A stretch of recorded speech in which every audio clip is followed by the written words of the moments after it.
Hi, எல்லாரும் வந்துட்டிங்களா? So இன்னைக்கு April 2 current affairs பார்த்தலாமா? First நம்மளோட பிரைம் மினிஸ்டர் நரேந்திர மோடி குஜராத்துக்கு வந்து March 31, 2026 வந்து விசிட் பண்ணியிருக்காரு. ஸோ அப்போ இங்கே என்னென்னலாம் நடந்துச்சு அப்படின்னா நிறைய விஷயம் நடந்திருக்கு. 3 பிளேசஸ்க்கு போயிருக்காரு, 3 டிஃப்ரெண்டான ப்ராஜெக்ட்ஸ் இனாக்ரேட் பண்ணியிருக்காரு. ஸோ அதில் ஒரு ப்ராஜெக்ட் ஒர்த் எவ்வளோ அப்படின்னா 20,000 கோடி. ரைட். ஸோ ஃபர்ஸ்ட் காந்தி நகரில் என்ன பண்ணியிருக்காரு அப்படின்னா ஒரு மியூசியம் வந்து இனாகிரேட் பண்ணியிருக்காரு. ஸோ அந்த மியூசியத்தோட பேர் என்ன அப்படின்னா சம்ருதி மியூசியம். ஓகேவா? ஸோ இந்த மியூசியம் வந்து ஒரு ஜெயினிசம் மியூசியம். ஓகே, ஸோ இந்த மியூசியமை வந்து அவர் வந்து இனாகிரேட் பண்ணியிருக்காரு. ஸோ அதுக்கப்புறம் எங்க போயிருக்காரு அப்படின்னா சன்ஷத் அந்த பிளேஸ்க்கு போயிருக்காரு. ஸோ அங்கே போயிட்டு ஒரு சிலிகான் ப்ரொடக்ஷன் கம்பெனியை வந்து ஓப்பன் பண்ணியிருக்காரு. ஸோ அந்த சிலிகான் பிளான்ட்டோட பேரு கெனிஸ் செமிகான் பிளான்ட். ஓகேவா? ஸோ செமிகான் பிளான்ட் அப்படின்னா என்ன அப்படின்னா இது ஒரு செமிகண்டக்டர் ப்ரொடக்ஷன் பிளான்ட். ஸோ அதுக்கப்புறம் எங்கே போயிருக்காரு அப்படின்னா வவ்டரட்டுக்கு போயிருக்காரு. ஸோ அங்கதான் என்ன பண்ணியிருக்காரு அப்படின்னா சுமார் 20,000 கோடி 19,806.9 crores வந்து ஒரு ஃபவுண்டேஷன் ஸ்டோன் லை பண்ணியிருக்காரு. எதுக்கு அப்படின்னா அங்க வந்து ஒரு ஒன்றுல நிறைய ப்ராஜெக்ட்ஸ்க்கான ஃபவுண்டேஷன் ஸ்டோன் தான் இது எதெல்லாம் இன்க்ளூட் பண்ணியிருக்கோம் அப்படின்னா power, railway, road, health, urban, rural, tribal development. So இவங்க எல்லாத்தையும் ஃபோக்கஸ் பண்ண ப்ராஜெக்ட்ஸ்க்கு தான் அவர் வந்து இனாகிரேஷன் ஸ்டோனை வந்து லை பண்ணாரு. ஸோ இதெல்லாம் எதுக்குள்ள முடிக்கணும், எதுக்குள்ள வருது அப்படின்னா ஒரு ஸ்டேட்டோட ரோல் இன் விசிட் பாரத் 2047 விஷனுக்குள்ள இதெல்லாம் வருது. அடுத்த போயிடலாமா? Okay. Extension of a national PNG drive 2.0. So national gas drive வந்து என்ன பண்ணியிருக்காங்க அப்படின்னா June 30, 2026 வரைக்கும் எக்ஸ்டெண்ட் பண்ணியிருக்காங்க. இதுக்கு முன்னாடி எப்போ இருந்துச்சு அப்படின்னா March 31, 2026 வரைக்கும் தான் லாஸ்ட் டேட்டாக இருந்துச்சு. இப்போ வந்து எக்ஸ்டெண்ட் பண்ணியிருக்காங்க. ஸோ இதில் வந்து புதுசாக லாஸ்ட் மார்ச்சில் மட்டும் எவ்வளோ கனெக்ஷன்ஸ் கொடுத்துருக்காங்க அப்படின்னா 3.1 lakh நியூ கனெக்ஷன்ஸ் வந்து கொடுத்துருக்காங்க. ஸோ இது எதுக்கு அப்படின்னா எல்லாருக்கும் வந்து எல்பிஜி இருக்கு. ஸோ இப்போ அதை தாண்டி ஒன்றை வந்து நம்ம கொடுக்கணும். அது மாதிரி எல்லாரும் எல்பிஜிலே ரிலை ஆயிருந்தா ஒருவேளை எல்பிஜி ஸ்டார்டேஜ் வந்து அப்போ நம்மளால சர்வை பண்ணுறது கஷ்டம். அப்படின்றதுனால சிட்டி கேஸ் டிஸ்ட்ரிபியூஷன் என்டிட்டிஸ்க்கு வந்து மோர் டைம் கொடுத்துருக்காங்க. எதுக்கு அப்படின்னா ரிமோட் ஏரியாஸ்லக்குள்ள டிமாண்ட்ஸை க்ரோ பண்ணணும். எதுக்காண்டி அப்படின்னா பைப்டு குக்கிங் கேஸ்காண்டி. ஓகேவா? நம்மளோட வைஸ் பிரசிடென்ட் சிபி ராதாகிருஷ்ணன் என்ன பண்ணியிருக்காங்க அப்படின்னா நேஷனலுக்கு ஒரு 2 ப்ராஜெக்டை வந்து அன்வீல் பண்ணியிருக்காங்க. ஸோ அவங்க யார் அப்படின்னா நியாய சேது ஏஐ சாட் பாக்ஸும் அதுக்கப்புறம் திஷிதா அப்படின்ற மாஸ்காட்டும். ஓகே, இவங்க யார் கூட சேர்ந்து வந்து இனாகிரேட் பண்ணாங்க அப்படின்னா மினிஸ்ட்ரி ஆஃப் ஜஸ்டிஸோட யூனியன் மினிஸ்டர் கூட. அவரோட பேர் என்ன அப்படின்னா அர்ஜுன் ராம் மெக்வால். ஸோ இவங்க 2 பேரும் சேர்ந்து தான் இதை அன்வீல் பண்ணியிருக்காங்க. ஸோ இதில் நியாய சேது என்ன அப்படின்னா இது வந்து ஏஐ பவர்டு சாட் பாக்ஸ். ஒரு காமன் சிட்டிசனுக்கு தேவையான இன்ஃபர்மேஷனை சிம்பிளிஃபைடாக சொல்லக்கூடிய ஏஐ சாட் பாக்ஸ் இது. ஸோ இது வந்து ஒரு லீகல் இன்ஃபர்மேஷன் சாட் பாக்ஸ். ஓகேவா? ஓகே. ஸோ அப்புறம் தீக்ஷிதா அப்படின்றது வந்து அஃபிஷியல் மாஸ்காட் அப்படின்னா என்ன அப்படின்னா அவங்களுக்கான ஒரு சின்ன மாதிரி ஒரு பொம்மை மாதிரி இருக்கும். ஓகேவா? ஸோ இது யாருக்கு அப்படின்னா தீக்ஷா என்ன அப்படின்னா designing innovation solution for holistic access to justice. So அவங்க தான் தீக்ஷா ஸ்கீம். ஸோ அவங்களோட மாஸ்காட்டாக தான் வந்து இப்போ வந்து அன்வீல் பண்ணியிருக்காங்க. ஓகேவா? ஸோ இது எப்போ வச்சு பண்ணாங்க அப்படின்னா இந்த ஸ்கீமோட இனாகிரேஷன் ப்ரோக்ராம் ஆர்கனைஸ் பண்ணியிருந்தாங்க. அதில் தான் பண்ணாங்க. எங்க அப்படின்னா விக்யான் பவன் நியூ டெல்லியில் வந்து பண்ணியிருக்காங்க. ஓகேவா? ஓகே. ஸோ அதுக்கப்புறம் வேர்ல்ட் ட்ரேட் ஆர்கனைசேஷனோட 14வது மினிஸ்ட்ரியல் கான்ஃபரன்ஸ் வந்து நடந்திருக்கு. எங்கே நடந்துச்சு அப்படின்னா இண்டி கேம்ரானில் வந்து நடந்திருக்கு. ஸோ இதோட தீம் என்ன அப்படின்னா இப்போதைக்கு என்ன போய்கிட்டு இருக்கு எல்லாத்தையும் டிஜிட்டல் ஆக்கணும். ஸோ இங்கேயும் அதே தான் டிஜிட்டல் ட்ரேட் தான் அவங்களோட தீமே. ஸோ ஃபுட் செக்யூரிட்டியில் ஃபிஷரி சப்சிடிஸில் இது எல்லாத்துலேயும் டிஜிட்டல் ஆக்கணும் அப்படின்றது அவங்க தீம். ஸோ இது வந்து எல்லா நேஷனுமே பார்ட்டிசிபேட் பண்ணுறாங்க. இதை யார் கண்டக்ட் பண்ணாங்க அப்படின்னா கேமரூனோட மினிஸ்டர் ஆஃப் ட்ரேட் தான் கண்டக்ட் பண்ணாரு. ஐ மீன் சேர் ஹோஸ்ட் பண்ணுவாங்க அந்த மாதிரி. ஸோ அதை அவரோட பேர் என்னன்னா லூக் மேங்க்லோரி. ஓகேவா? ஓகே. ஸோ அதுக்கப்புறம் இந்தியா சைட்லேருந்து யார் போனாங்க அப்படின்னா யூனியன் மினிஸ்டர் பியூஷ் கோயல் போயிருந்தாரு. ஓகேவா? ஸோ பியூஷ் கோயல் யாருன்னா மினிஸ்ட்ரி ஆஃப்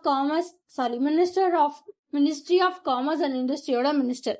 ஸோ அதுக்கப்புறம் ஸ்கைட்ராக் வேர்ல்டு ஏர்போர்ட் அவார்ட்ஸ் வந்து ரிலீஸ் ஆயிடுச்சு. ஸோ இதில் வழக்கம் போல் வேர்ல்டு பெஸ்ட் ஏர்போர்ட் அவார்டாக யார் வாங்குறான்னா நம்மளோட சிங்கப்பூர் சாங்காய் ஏர்போர்ட் தான் வாங்குது. இது தொடர்ந்து 14வது வருஷமாக இது வாங்குது. 2000 அதாவது இயர் 2000 வந்து இப்போ வரைக்கும் வேர்ல்டு பெஸ்ட் ஏர்போர்ட்னா சிங்கப்பூர் சாங்காய் ஏர்போர்ட். ஓகேவா?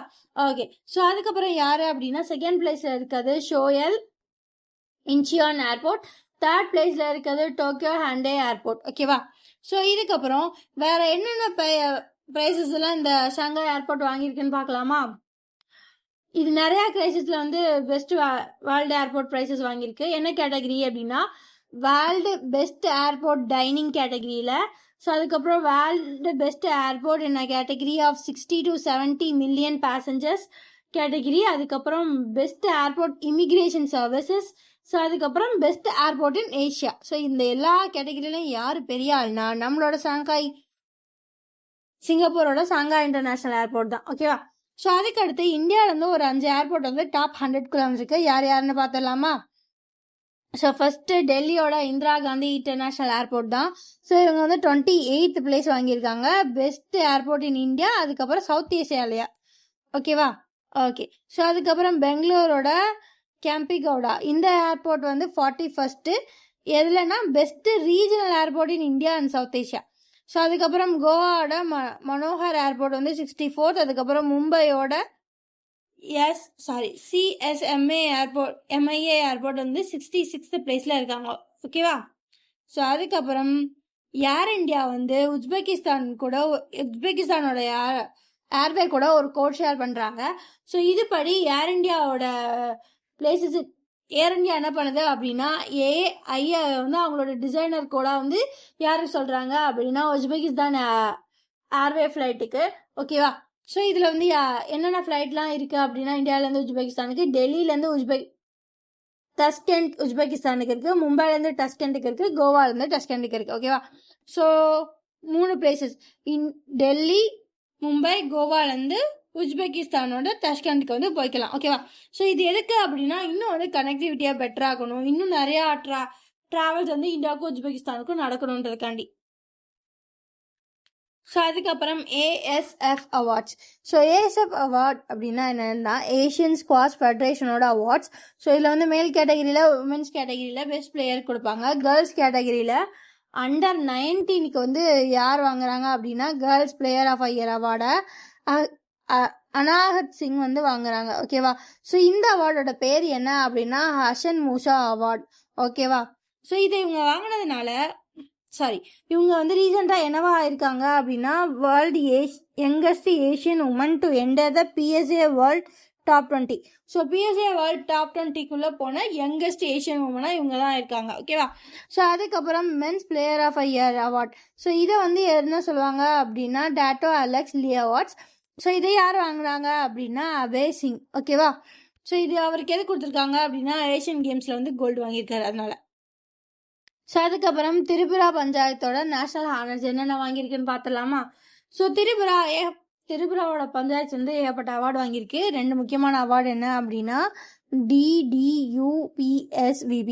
ஸோ அப்படின்னா என்ன அப்படின்னா தீன் தயாள் உபாத்யாய் பஞ்சாயத் சஷத் விகாஸ் புரஸ்கர் 2025. அதுக்கப்புறம் நானாஜி தேஷ்முக் சர்வோத்தம் பஞ்சாயத் சஷக் விகாஸ் புரஸ்கர் 2025 வாங்கினாங்க. ஸோ இந்த 2 அவார்ட்ஸையும் யாரு கொடுப்பாங்க அப்படின்னா மினிஸ்ட்ரி ஆஃப் பஞ்சாயத் ராஜ் தான் கொடுப்பாங்க. ஓகேவா? ஓகே.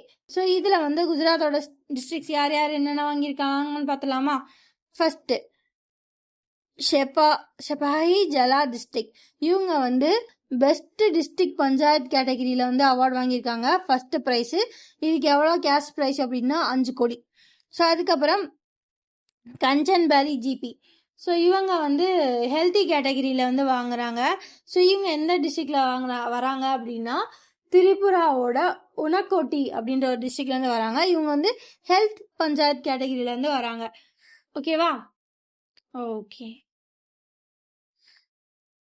அதுக்கப்புறம் இவங்களுக்கு எவ்வளோ கேஷ் ப்ரைஸ் கொடுப்பாங்க அப்படின்னா 1 crore. ஸோ அதுக்கப்புறம் பைகுந்தர்பூர் ஜிபி. ஸோ இவங்க ஜிபி அப்படின்னா கிராம் பஞ்சாயத்து. ஓகேவா? பைகுந்தர்பூர் கிராம் பஞ்சாயத்து வந்து 3rd ப்ரைஸ் இன் உமன் ஃப்ரெண்ட்லி பஞ்சாயத் கேட்டகிரியில் வராங்க. இவங்களுக்கு எவ்வளோ கேஷ் ப்ரைஸ் அப்படின்னா 50 lakhs. ஓகே. ஸோ அடுத்த அப்பாயின்மெண்ட்ஸ் பார்த்துடலாமா? இப்போ மங்கோலியாவில் நிலைமை சரியில்லை. இந்த கடைசி 9 மாசத்துல 3 PM மாறியிருக்காரு. இப்போ புதுசாக ஒருத்தர் வந்திருக்காரு. ஸோ இவர் வந்து ஆல்ரெடி மங்கோலியாவில் பிரைம் மினிஸ்டர் இருந்தவர் தான் இப்போ மறுபடியும் ஆயிருக்காரு. ஸோ அவரோட பேர் என்ன அப்படின்னா உர்ச்சல் நியாம் ஓஸ்கார். ஓகேவா? ஸோ இவர் தான் இப்போதைக்கு மங்கோலியன் பிரைம் மினிஸ்டர். அது மட்டும் இல்லாமல் மங்கோலியாவில் இருக்கிறதுலையே யங்கஸ்ட் பொலிட்டிக்கல் லீடர் அந்த மாதிரி வருவாங்க இல்லையா? ஸோ அவர் வந்து இவர் தான் 39 வயசுலேயே இந்த ஸ்டேட்டுக்கு வந்துட்டார். ஓகேவா? அவர் இப்போதைக்கு இருக்க பிரைம் மினிஸ்டரோட பேர் உர்ச்சல் நியாம் ஆஸ்கார். இவர் வந்து 39 வயசுல பிரைம் மினிஸ்டர் ஆனார். ஸோ அதுக்கப்புறம் ஏவியேஷன் அப்பாயின்மெண்ட் பார்த்துடலாமா? DGCA director general of civil ஏவியேஷனா யார் அப்பாயின்மெண்ட் பண்ணியிருக்காங்க அப்படின்னா வீர் விக்ரம் யாதவ். ஓகேவா? ஓகே. ஸோ இவர் வந்து எக்ஸ்பெஷலி எதுக்கு வந்து டாஸ்க் பண்ணியிருக்காங்க அப்படின்னா ஓவர்சீயிங் சேஃப்டி அண்ட் ட்ரோன் ரெகுலேஷனை வந்து பார்ப்பா முதல்ல நீ அப்படி சொல்லியிருக்காங்க. ஸோ அதுக்கப்புறம் இவர் வந்து இவரோட எந்த பேட்ச்ல வந்தார் அப்படின்னா 1996 IAS ஆஃபீஸர் ஆஃப் ஒடிசா கிரேட்லேருந்து இவர் வந்திருக்காரு. ஓகேவா? ஒடிசா கேடர்லேருந்து வந்திருக்காரு. ஸோ அதுக்கப்புறம் இண்டிகோவோட சிஇஓவா ஒருத்தர் அப்பாயிண்ட் பண்ணியிருக்காங்க. அவங்க யாரு அப்படின்னா வில்லியம் வால்ஷ். ஓகேவா? ஓகே. ஸோ அதுக்கப்புறம் Goa shipyard. So Goa shipyard இப்போ வந்து ஒரு 2 பெரிய மைல்ஸ்டோன் வந்து அச்சீவ் பண்ணியிருக்காங்க. அதாவது இந்தியன் நேவிக்கு வந்து ஒரு 2 பெத்த ஷிப்பை வந்து கொடுத்துருக்காங்க. ஓகேவா? அது என்னென்னு பார்த்துடலாமா? ஸோ ஃபர்ஸ்ட் என்ன அப்படின்னா நெக்ஸ்ட் ஜென்ரேஷன் ஆஃப்ஷோர் வெஹிக்கிளை வந்து லான்ச் பண்ணியிருக்காங்க. ஸோ இதுதான் ஃபர்ஸ்ட் டைமாக இந்த மாதிரி ஒரு வெஹிக்கிளை வந்து லான்ச் பண்ணுறாங்க. அந்த வெஹிக்கிளோட பேர் என்ன அப்படின்னா INS ஷாச்சி. ஓகே. ஸோ இவங்க வந்து 113 மீட்டர் லாங்கான ஒரு நேவல் ஷிப்பை இவங்களோட டிஸ்பிளேஸ்மெண்ட் எவ்வளோ அப்படின்னா 2600 tons. ஓகேவா? ஸோ இவங்க வந்து எவ்வளோ நாட்டிக்கல் மைல்ஸை வந்து கவர் பண்ணுவாங்க அப்படின்னா 8500 நாட்டிக்கல் மைல்ஸை இவங்க கவர் பண்ணுவாங்க. இவங்கள வந்து மொத்தம் 19 ஆஃபீஸர்ஸ் அண்ட் 130 sailors வந்து இருப்பாங்க. ஓகேவா? ஓகே. ஸோ அடுத்து யாரு அப்படின்னா ஓகே. ஸோ இந்த INS சாச்சி வந்து எதில் வந்து ஒரு ஃபர்ஸ்ட் டைப் ஆஃப் இந்த மாதிரி வெஹிக்கிள் அப்படின்னா என்னதுன்னா next generation offshore patrol வெஹிக்கிளில் ஃபர்ஸ்ட்டாக அப்படி ஒரு ஷிப்பை மேனுஃபேக்சர் பண்ணாங்கன்னா அதான் INS சாச்சி. ஸோ இது வந்து 76% இண்டிஜினியஸ் கண்டென்ட், 76% இந்தியாவிலேருந்து மேட் பண்ணப்பட்டது. ஸோ அதுக்கப்புறம் என்ன அப்படின்னா இன்னொரு கோஸ்டல் கார்ட் ஷிப்பு. ஸோ அது என்ன அப்படின்னா Indian coast guard ship Achal. So இவங்களையும் வந்து கொடுத்துருக்காங்க. ஸோ இது வந்து எதை பூஸ்ட் பண்ணுவோம் அப்படின்னா maritime surveillance and anti piracy ஆப்ரேஷன்ஸை வந்து இவன் வந்து செம்மையாக பண்ணுவான். ஓகேவா? ஓகே. ஸோ அடுத்து இன்னைக்கு என்ன டே அப்படின்னா March 31 என்ன டே அப்படின்னா international transgender day of visibility. So இதோட தீம் என்ன அப்படின்னா ரெசிலன்ஸ் அண்ட் ரெகக்னிஷன். ஓகேவா? ஸோ இது என்ன அப்படின்னா டிரான்ஸ்ஜெண்டரை வந்து டிஸ்கிரிமினேட் பண்ணுவாங்கல்ல. ஸோ ஒரு ஹெல்த் கேருக்கோ ஒரு லீகல் ப்ரொடெக்ஷனுக்கோ அவங்க டிரான்ஸ்ஜெண்டர்னால டிஸ்கிரிமினேட் ஆகக்கூடாது அப்படின்றத ப்ரொமோட் பண்ணுறதுக்கு என்ஷூர் பண்ணுறதுக்கு தான் இந்த வருஷம் அவங்க தீமாக வச்சுருக்காங்க. ஓகேவா? ஸோ அதுக்கப்புறம் ஏபி வந்து வீவர்ஸ் அதாவது டெக்ஸ்டைல்ஸ் எல்லாம் நெய்வாங்கல்ல நெசவாளிகள் ஹேண்ட்லூம் வீவர்ஸ்க்கு வந்து நாங்கள் கரண்ட் ஃப்ரீயாக தரோம்ப்பா அப்படின்னு சொல்லியிருக்கு. ஸோ அப் டு எவ்வளோ 200 யூனிட்ஸ் வரைக்கும் ஃப்ரீ பவர் தராங்களா. இதுக்கு அந்த கவர்மெண்ட் வந்து 150 crores வந்து ஒதுக்கீடு பண்ணியிருக்கு. ஸோ இதில் வந்து 1.04 lakh வீவர் ஃபேமிலிஸை வந்து அவங்க வந்து கவர் பண்ணுவாங்களாம். இதில் வந்து அவங்களுக்கு வந்து ஆனுவலாக எவ்வளோ செலவாகும் அப்படின்னா 8640 rupees பெர் ஃபேமிலிக்கு வந்து சேவ் ஆகும் அப்படின்னு வந்து சொல்லியிருக்காங்க. ஸோ அவ்வளோதாங்க இன்னைக்கு கரண்ட் அஃபேர்ஸ். இந்த மாதிரி டெய்லி கரண்ட் அஃபேர்ஸ் பார்க்க நம்ம சேனல் சப்ஸ்கிரைப் பண்ணிடுங்க. ஓகேவா? By guys.